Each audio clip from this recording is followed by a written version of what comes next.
আপনাদের আজকে যে কথাগুলো বলবো এই কথাগুলো আরো অনেক পরে বলার ইচ্ছা ছিল, কিন্তু বেশ কিছু ঘটনা, বিশেষ করে সবশেষ চট্টগ্রাম বিশ্ববিদ্যালয়ে যে ঘটনাটা ঘটেছে সেটার পরে মনে হলো যে পরিস্থিতি খুব বেশি ঘোলাটে হওয়ার আগেই আপনাদেরকে জানানো উচিত।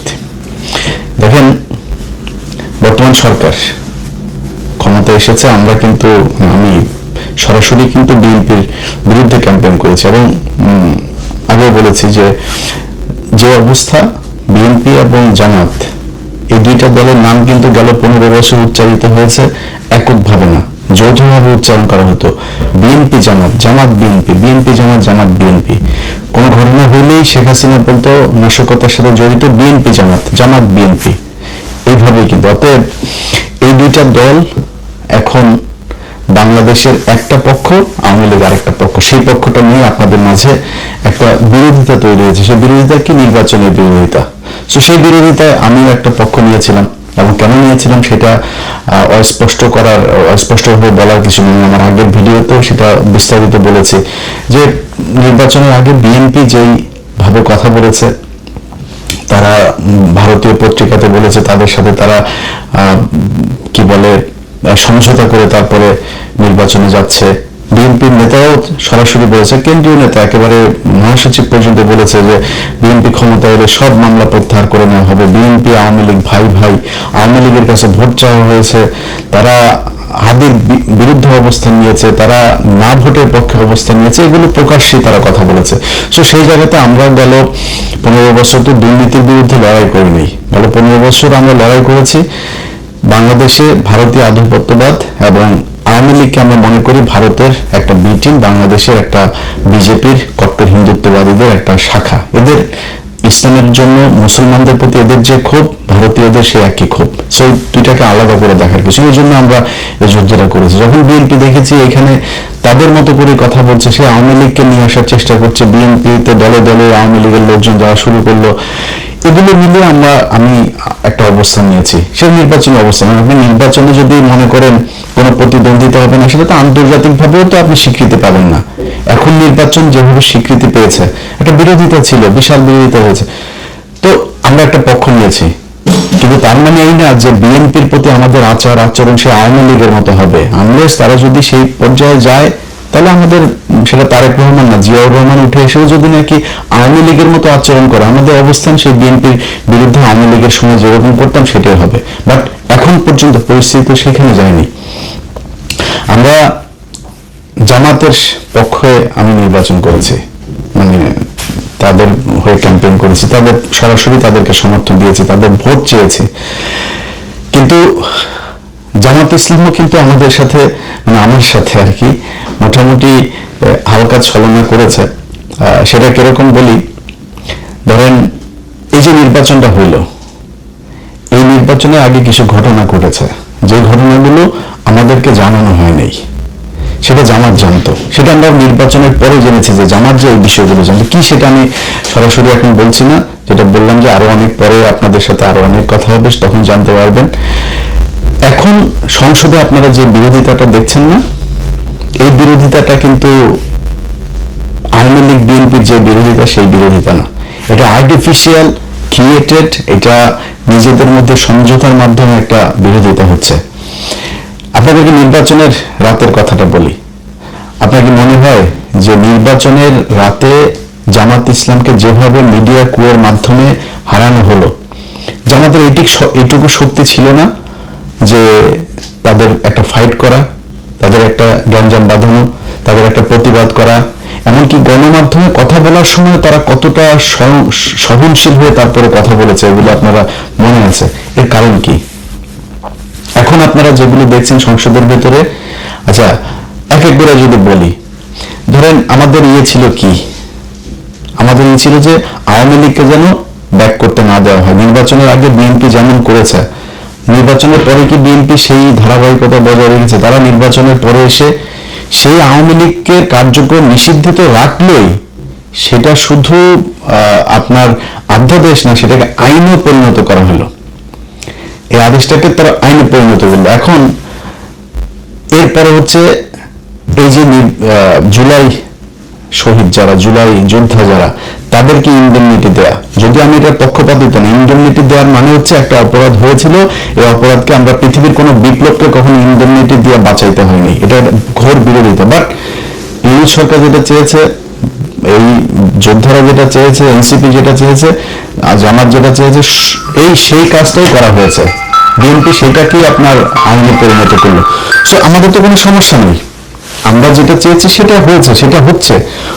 মোটাভাগে বিএনপি এখন পর্যন্ত বিরুদ্ধে যায়নি, বাট যেটা শুরুতে বললাম, যদি যায় আমাদের আচরণ কিন্তু সে আওয়ামী লীগের মতো হবে। এখনো পর্যন্ত আমি বিশেষ জায়গার ঈদের 2 দিন আগে আমার সাথে একটা পক্ষের কথা হলো, যে কোনো এক জায়গার, তাদের সাথে আমি খুব নিজের খুব ডিপ্রেশনের কথা জানাচ্ছিলাম যে আমি আসলে খুব ডিসঅ্যাপয়েন্টেড, এই যে এইভাবে চলছে, এই হচ্ছে, এইভাবে কথাবার্তা বলছে।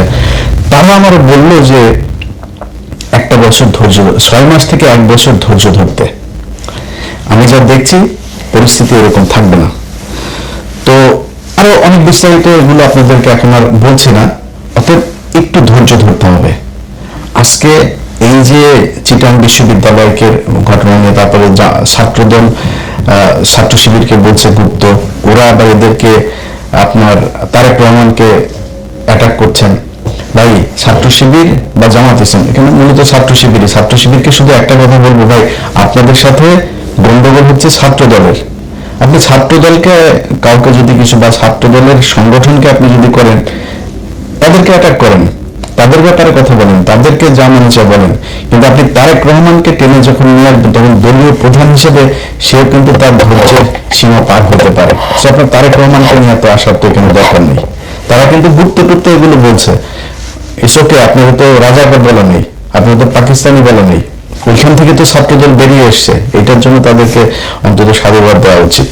কিন্তু আপনি তাদের এইটাকে অ্যাটাক করতে যাওয়া, তাদের সাথে মারামারি করছেন, তাদের সাথে সব ঠিক আছে, কিন্তু তারেক রহমানকে অ্যাটাক করেন না। এটাতে দলীয় প্রধান যিনি, তার সাথে আপনাদের দলীয় যিনি প্রধান আছেন, আমার কাছে যতটুকু তথ্য, তারা প্রতিদিন তাদের ব্যাপারে তাদের সাথে ব্যক্তিগত আলাপ হয়, রাজনৈতিক আলাপ ব্যক্তিগতভাবে হয়। এবং এই আগামীকালকে সংসদে যে জামাত ইসলাম ওয়ার্কআউট করবে, সেটাও বিএনপি একদিন আগে জানে যে কালকে ওনারা করবেন, এবং সেটারও মোটামুটি 2 জনের মধ্যে নেগোসিয়েশনের মাধ্যমেই হয়।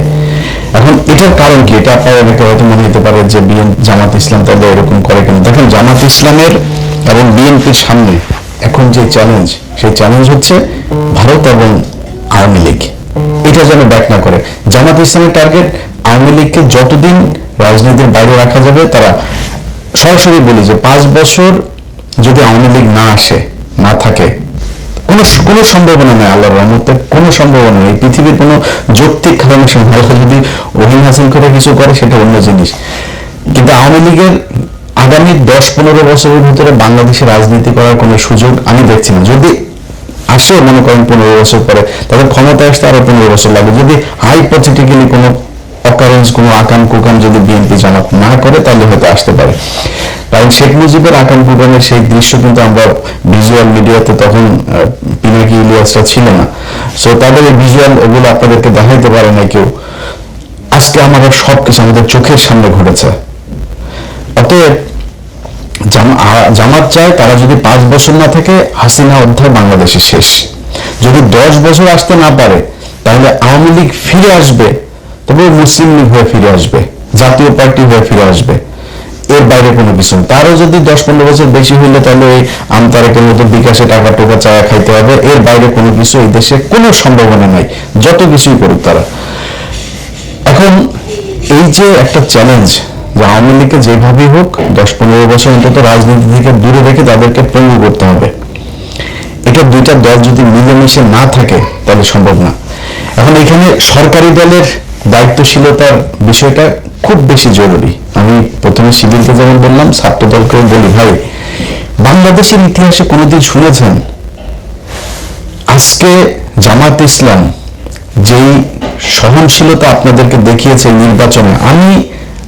আমার জামাত ইসলামের বাইরে, আমি তো জামাত করি না, বাট আমি জামাতের বাইরে, জামাতকে আমি পছন্দ করি, তাদের হয়ে আমি নির্বাচনে কাজ করেছি। জামাতের বাইরে যদি সবচেয়ে বেশি জানি সেটা মনে হয় আমি জানি।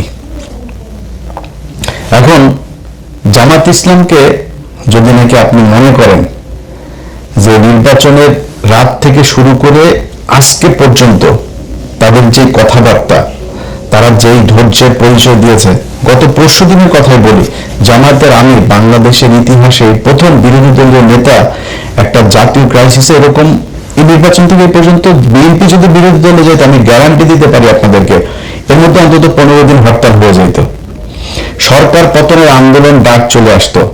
বিরোধী দলীয় নেতা বলে যে এটা সরকারের তৈরি করা সংকট না, এই সংকট বৈশ্বিক সংকট। শফিকুর রহমান বলে নাই সংসদে দাঁড়াই কথা, বাংলাদেশের ইতিহাসে কোনোদিন বিরোধী দলীয় নেতা সরকারকে এইভাবে সাপোর্ট দিয়েছে? কোনোদিন দিয়েছে? কখনই হয়নি। আজকে সেটা জামাত ইসলাম দিচ্ছে। সো এইটুক ধৈর্য আপনাদের ভিতরে রাখা উচিত।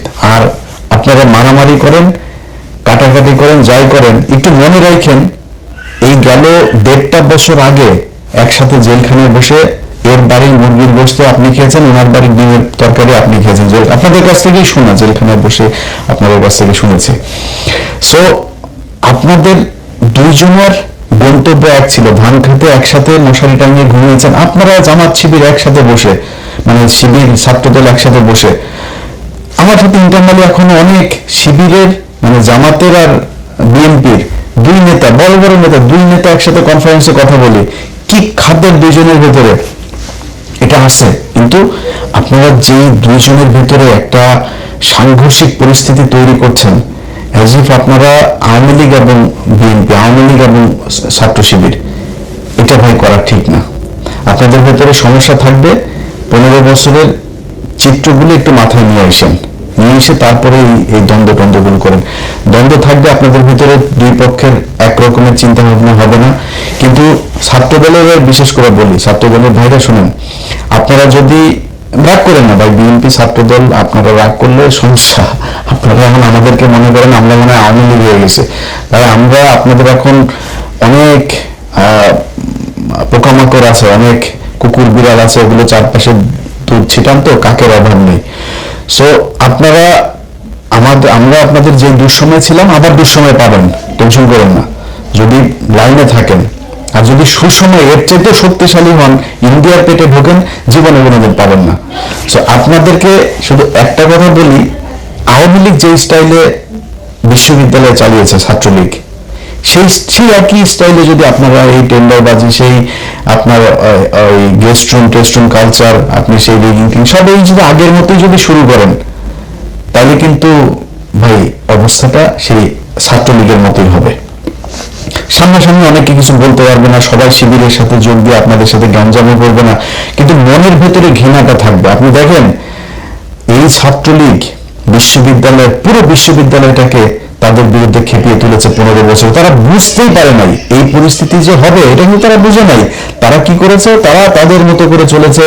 আর বাবা বিশাল ছাত্রদলের সভাপতিরা ছিল ঢাকা বিশ্ববিদ্যালয়, এখনো মনে আছে, কালো চশমা চোখে দিয়ে, কোথায় তোরা সাবধান, এই যে এরা টোকা মোকাগুলো কোথায়? এখন কোনো দেশের মানুষ তাদের পক্ষে নাই। এই হচ্ছে অবস্থা। এটা কেন হয়েছে? আপনাদের কারণে হয়েছে। এখন আপনারা যদি আজকে যদি সেই ছাত্রলীগের মতো আচরণ করেন, তাহলে কিন্তু আপনাদের প্রতি মানুষ এবার বেশি উঠবে। এই বাংলাদেশ কিন্তু গেল 1.5 বছরে ডাকসু জাকসু যত জায়গায় শিবিরের এই আপনার ছাত্র সংসদগুলো তৈরি হয়েছে, তারা কিন্তু একটা চিত্র দেখেছে। কি দেখেছে এটা ভাই আপনারা ভালো জানেন। বিএনপির লোকজন আপনাদেরকে বলে, ভাই আপনারা যদি এখন মনে করেন যে মানে তর্ক করার জন্য গায়ের ধাক্কা দিয়ে একটা কথা বলবেন, বলতে পারেন, রাজাকার মাজাকার হাবিজাবি গালাগালি করে কথা। অনেক ভাইদের এখন দেখি ফেসবুকে, আমার এক সময় খুব ক্লোজ ছিল, তারা এখন আমাদের বিরুদ্ধে যায়, কোনো সমস্যা নেই। আপনার মতো এরকম 2-4-5 হাজার মানুষ আমাদের বিরুদ্ধে বললে যাবেও না, আসবেও না। কিন্তু নিজেরে কোশ্চেন করেন তো, আপনি যে এমপি সাহেবের হওয়া রাজনীতি করেন, দাঙ্গাবাজি করে, টেন্ডারবাজি করে, জামাতের লোক, জামাতের এমপি, আমার বিভাগের কথাই বলি আপনাদের, আমার বিভাগের এক এমপি খুব সুপরিচিত সারা দেশে, তিনি গত সপ্তাহে ফোন করছেন, করে বলতেছি, ইলিয়াস ভাই একটু পরামর্শ চাই। কি ভাই? দেখেন বিএনপির লোক লোকজন এইভাবে এসে বিভিন্ন কাজ টাজ এগুলো তাদের লোকজনকে কোনো নিয়ম শৃঙ্খলা নাই, তারা এইভাবে জোর করে চাচ্ছে। তো কেন্দ্রকে জানাইলাম, কেন্দ্র বললো যে বেশি বাড়াবাড়ি করার দরকার নেই বিএনপির সাথে। এই হচ্ছে অবস্থা ভাই। আপনারা এগুলি করেন, আপনাদের রাজনীতিটাই 2 নম্বরই করার জন্যই করে, এটা নিয়ে কিন্তু সমস্যা নাই। আমাকে যারা গত 15 বছর দেখেছেন, বিশেষ করে শেষ 8 বছর আমার এই ফেসবুক ইউটিউবে যারা আমাকে দেখেছেন, আমি সরাসরি একটা কথা বহুবার বলেছি যে বিএনপি যদি আওয়ামী লীগের মতো 15 বছর ক্ষমতায় থাকে, দুর্নীতির ক্ষেত্রে আওয়ামী লীগের চাইতে বেশি হইতে পারে। এই কথা যারা আমার ভিডিও দেখেছেন আপনারা স্বীকার করেন যে হ্যাঁ, এটা ইলিয়াস বলেছে। আজও বলছি, দুর্নীতিতে আপনারা তার চাইতে ভালো কিছু করবেন, এটা আগেও আপনারা প্রমাণ করে গিয়েছেন। দুর্নীতি নিয়ে আমাদের কোনো সমস্যা নেই ভাই, আমি এটা নিয়ে গ্যারান্টি দিতে পারবো না। এই বাংলাদেশ গত 1.5 বছরে দেখলাম তো, আসিফ নজরুল আর ইউনূসের মতো লোক সামলাইতে পারে নাই এই দেশের নিয়ে। আর আমার এই দুর্নীতির ব্যাপারে কোনো হিসাব নেই। নিজেরা এখন জুতা দিয়ে পিটাইতে মন চায় যে কেন কিছু টাকা পয়সা কামাই নেই গেল 1.5 বছরে। অনেক সুযোগ এসেছিল, কামাই নেই, সেই টাকাগুলো থাকলে এখন আবার নিজের টাকা পয়সা নিয়ে টেনশন করতে হতো না। তো আপনারা দুর্নীতি করেন, এটা মেনে নিন। সো আপনাদের চাইতে তাদের চরিত্র কিন্তু উন্নত, এই জায়গাতে অন্তত উন্নত। এটা আপনারা না বুঝলে, গত নির্বাচনে আপনারা দেখেছেন কারা কাদেরকে ভোট দিয়েছে। আপনাদের মানুষকে ভোট না দিতে যাওয়ার জন্য আপনারা বিভিন্ন জায়গায় জ্ঞান করেছেন। এটা নির্বাচনের দিনের ভিডিও আমার এই চ্যানেলেই দেখতে পারবেন, এটা আপনারা করেছেন। এখন আজকে যদি আপনারা তাদের সাথে এই ধরনের আচরণ করেন, তারা তো আপনাদের চেয়ে উন্নত চরিত্রের ভাই, তারা বিরোধী দল হিসেবে আপনাদেরকে ভদ্রতা দেখাচ্ছে, সহনশীলতা দেখাচ্ছে, অথচ আপনারা তাদের উপরে এইভাবে আওয়ামী লীগ ছাত্রলীগের লোকজন নিয়ে তারপরে হামলা করছেন। এই জিনিসটা করেন না। সো দুজনের কাছে 2টা অনুরোধ থাকলে ভাই, একটু সাবধানে। আপনাদের মূল নেতা কিন্তু তলে তলে কিন্তু ঠিক আছে। আরো কিছু দেখবেন, আগামী 1 বছরে বাংলাদেশের সাথে ভারতের যুদ্ধও বাড়তে পারে, এই জন্য প্রস্তুতি থেকে বাংলাদেশের মানুষ প্রস্তুত আছে। তারেক রহমানকে বলতে চাই, তারেক রহমান বিএনপি, আমি ইলিয়াস হোসেন প্রথম ব্যক্তি হব ইউএসএ থেকে ফ্লাই করব বাংলাদেশ ইনশাল্লাহ, যদি ভারতের সাথে আপনারা যুদ্ধ, আপনাদের উপরে যদি ভারতের কোনো যুদ্ধ শুরু হয়, সেই পরিস্থিতি যদি হয়, যদি হয়। কিন্তু আপনারা যারা অন্যরা যারা আছেন, তারা এই যে 2 জনের ভিতরে যে সম্পর্ক, এই সম্পর্কটা আপনাদেরকে সবার কানে কানে যা বলে দিয়ে আসবে না। বলে দিয়ে আসলে এখানে সিকিউরিটি অনেক ব্যাপার আছে, অনেক পলিসির ব্যাপার আছে, অনেক পরিকল্পনা আছে। এই পরিকল্পনাগুলোর বিষয়গুলো তারা জেনে যাবে। সো তাদের ভিতরে ঠিক আছে, আপনাদের কাছে অনুরোধ থাকলে 1টা বছর ধৈর্য ধরেন। আমিও কিন্তু 1 বছর দেখবো, 1 বছরের বেশি আবার দেখতে যাব না। 1 বছরের ভিতরে সব আমি কোন পক্ষে যাব, কোন দিকে কথা বলবো, সেটা পরিষ্কার হয়ে যাবে। এখন বিএনপিকে সহায়তা করতে চাই, বিএনপি রাষ্ট্র পরিচালনা করছে, জামাত ইসলাম যেভাবে সহায়তা করে, আমরাও ভাই চাই আপনারা একটু সময় নেন। এই যে তেলের সমস্যা নিয়ে এখন আওয়ামী লীগ প্রতিদিন তাদের পেজে আপনার টকশো করে, বিভিন্ন বিশেষজ্ঞদের নিয়ে টকশো করে। শেখ হাসিনা নেই আজকে এই অবস্থা, তোরা চুরি করে গেছিস, তোরা চুরি করে বাংলাদেশে আজকে পঙ্গু বানায়, ওরা এখন করে, ওরা কি উন্নয়ন করে, উন্নয়ন তোর বাপের টাকা দিয়ে করছিস, এই দেশের মানুষের টাকা দিয়ে উন্নয়ন করছিস, সেই টাকা লুটপাট করে তারপর নিয়ে গেছিস। 1 টাকার জিনিস 10 টাকা দিয়ে কিনে তারপরে তোরা করছিস। একই রূপপুর পারমাণবিক বিদ্যুৎ কেন্দ্র, এটাতেই তোরা $6 বিলিয়ন খাইছিস। পদ্মা সেতুতে $2 বিলিয়ন, 20,000 কোটি টাকা খাইছিস। এখনকার হিসাবে তার চাইতে আরো বেশি টাকা। তো তোরা এগুলি খাইছিস, তোরা আমাদের টাকা নিয়ে তারপরে তোর বাপের নামে করতে চাস, তোরা উন্নয়ন করেছিস, দেশটাকে ধ্বংস করে দিয়ে গেছিস। এত বৈদেশিক যে লোন, এগুলো এখন বিএনপিকে টানতে হচ্ছে। সো আমরা ভাই পক্ষে কথা বললে সুন্দর করে বলতে পারবো, পক্ষে কথা বলতেও চাই, আপনাদেরকে সব ধরনের সহযোগিতা দিতে চাই।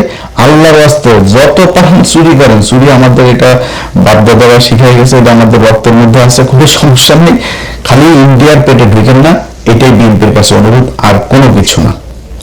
যে কোনো বিষয় পাবেন, যে কোনো ব্যাপারে জাস্ট আমাদেরকে একটু বুঝাইলে হবে এই বিষয়টা এইভাবে হচ্ছে, এইভাবে করছে। আমাদের আমরা খোলা চোখে একরকম দেখবো, ভেতরে যদি আর একরকম, সেটা আমাদের জানতে হবে, বাস জানালেই হবে খালি। যাই হোক, বিএনপি এবং জামাত 2টা দলের ছাত্র সংগঠন, আপনাদের কাছে অনুরোধ থাকবে, এবং ফেসবুকে যারা আছেন বিশেষ করে আপনাদের কাছে অনুরোধ থাকবে, ভাই চিটাগাং বিশ্ববিদ্যালয়ে গিয়ে কিন্তু তারেক রহমান মারামারি করে নেই। সো আপনারা তারেক রহমানকে নিয়ে, তারপরে যে ওই জিনিসটা আমি এখন আমার ভিডিওতে বলছেন, এটা আবার কাটে নিয়ে আবার অন্য জায়গায় নিয়ে দিয়ে আসতে পারে, যেখানে বলছেন কি বলেন আপনারা তারেক রহমানকে নিয়ে, এটা আপনারা ভালোই জানেন, সোশ্যাল মিডিয়াতে এটা নিয়ে এইভাবে করছেন। সো এইটা তারেক রহমানকে টানেন না, ছাত্র দলের বিরুদ্ধে বলেন, ওদের পলিসি নিয়ে বলেন, ওদের যা যা করে সেগুলো নিয়ে বলেন, তারা তারেক রহমানকে অফ রাখেন এবং বিএনপির প্রতি অনুরোধ থাকবে জামাতকে একটু সময় করে চলেন। তারা কিন্তু যথেষ্ট আপনাদের প্রতি রেসপেক্ট দেখাচ্ছে, সহনশীলতা দেখাচ্ছে, সহযোগিতা দেখাচ্ছে। সো দেশটা সামনের দিকে নিয়ে যেতে হবে, সামনের দিকে নিতে হলে আগে এই ইন্ডিয়া এবং আওয়ামী লীগকে বাদ দিতে হবে।